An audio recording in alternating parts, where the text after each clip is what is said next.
Hello, I'm David Nelson for Newsmax. Retail sales for July are out in front of the all-important back-to-school season. Let's go to Joel Naroff and get some of the details. Joel is, of course, President and Chief Economist at Naroff Economic Advisors, and he joins us via Skype from Pennsylvania. Joel, what's your take here?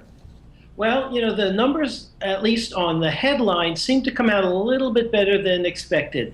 They're up only 0.2% from the June levels, but when you take out vehicles, which is always so volatile, it was still up a decent 0.5. However, the devil is always in the details, and this is a very strange report in that it looks like people bought a lot of smaller things such as clothing and healthcare and food, but they didn't buy the big ticket items such as appliances or vehicles or furniture. So that's, to me, at least a little bit worrisome.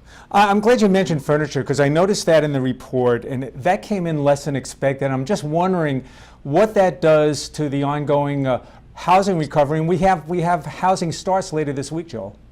Well, this is a number that you expect by now to be up consistently. It was up pretty strongly in June, so maybe we back down a little bit because people don't go out and buy living room furniture every single day. So this can pop around a little bit. But this is the kind of sector, this is the kind of good you would think that would really pick up and show some strength if this housing market is really booming. And right now, I'm a little bit concerned that people aren't going out and shopping for the bigger items, such as furniture. What about autos? I noticed autos actually ticked down. Was that expected?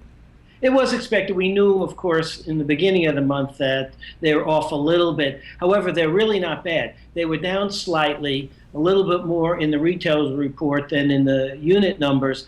But the reality is that the July level was higher than the second quarter average. What that tells me is that even if we don't go anywhere at all in August and September, vehicle sales will add to growth in the third quarter. And that's really important because durable goods sales are critical to economic growth. We also had import prices, Joel. Can you walk us through that? Well, what we had with import prices was that they were up slightly, but almost all the gain came because of petroleum-related goods.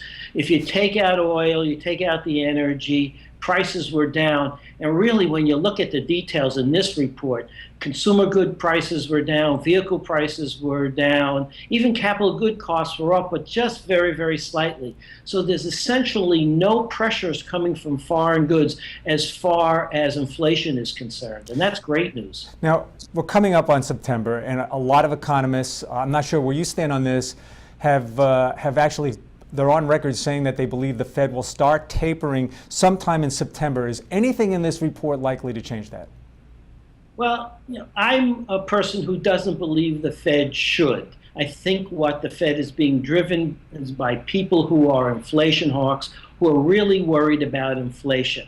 If you look at the retail sales report, while on the surface it looks good, the fact that people aren't buying big ticket items is worrisome. If you look at the import price numbers, they're down. We're already well below the Fed's target on inflation. This means that we're going to stay there. I think the best thing for the Fed is not to move, but I think it's a 50-50 flip at this point. Well, I guess we're going to find out. Joel, we're going to see you on Friday with the housing starts. Thanks so much for being with us. My pleasure. See you then. Thanks for joining. I'm David Nelson for Newsmax.